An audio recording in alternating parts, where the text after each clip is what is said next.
नमस्कार मंडळी, नागपंचमी स्पेशल दिंडे कसे बनवायचे पाहणार आहोत आपण. इथं आपण एकदम छोटंसं शॉर्टमध्ये पाहणार आहोत. तर नागपंचमीच्या सगळ्यांना हार्दिक शुभेच्छा. आणि इथं मी पुरण शिजवून घेतलेलं आहे, अगदी लोण्यासारखं पुरण शिजवलेलं आहे. नागपंचमीच्याच दिवशी मी आज तुमच्यासोबत मस्त असे दिंडे कसे नैवेद्यासाठी बनवायचे तेच शेअर करणार आहे. त्यामुळे इकडं पाणी उकळण्यासाठी ठेवलेलं आहे.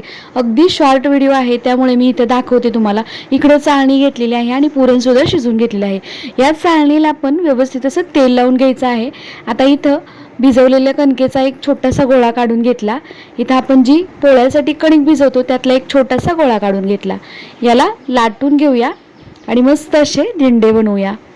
तर तुमच्याकडे नागपंचमी विशेष काय बनवतात मला कमेंट करून नक्की सांगा. आणि हो, आपण इथे दिंडे बनवून घेऊया. बघा मस्त.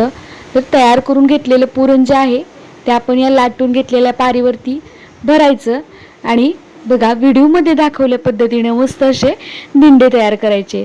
नैवेद्यासाठी मस्त असे मी इथं दिंडे बनवते. आज नागपंचमी आहे त्यामुळे इथं मी दिंडे बनवते. तर बघा व्हिडिओमध्ये दाखवल्या पद्धतीने मस्त असे पुरणाचे दिंडे बनवायचे आहेत. बघा मस्त तयार झाले आपले इथं दिंडे. हे बघा, तर मी शॉर्टमध्ये व्हिडिओ बनवते त्यामुळे इथं तुमच्यासाठी एक दिंडा बनवून दाखवला. आणि इथं मी ऑलरेडी 4 दिंडे बनवून ठेवले होते, कारण हा व्हिडिओ खूप शॉर्ट आहे आणि शॉर्ट व्हिडिओमध्ये आपल्याला हे दिंडे वाफवून पण घ्यायचे आहेत. तर इथं चाळणीला तेल लावलं आणि चाळणीमध्ये हे तयार करून घेतलेले दिंडे जे आहेत ते ठेवूया. आणि आता पाणी जे उकळत ठेवलं होतं पातेल्यामध्ये, त्या पातेल्यावरती ही चाळणी आपण मस्त अशी ठेवून द्यायची आहे व्यवस्थित. तर बघा पाणी खालचं मस्त असं उकळलेलं आहे खळखळ. आणि आता यावरती झाकण ठेवून एक 5 मिनिटं हे दिंडे मस्त असे वाफवून घ्यायचे. हे बघा 5 मिनिटानंतर बघू शकता तुम्ही मस्त असे दिंडे वाफवलेले आहेत. तयार झाले आपले नागपंचमी स्पेशल दिंडे. रेसिपी कशी वाटली मला कमेंट करून नक्की सांगा. आणि हो, मस्त लागतात पुरणाचे दिंडे, तुपासोबत खाल्ले तरी छान लागतात.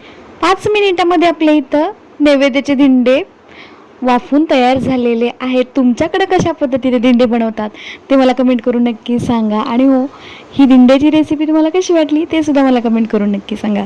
बघा मस्त असे दिंडे तयार झाले. चला मंडळी, पुन्हा भेटूया की अशाच एका छानशा साध्या सोप्या आणि झटपट रेसिपीसोबत. तोपर्यंत मस्त खावा आणि मजेत राहा. व्हिडिओ पाहिल्याबद्दल धन्यवाद.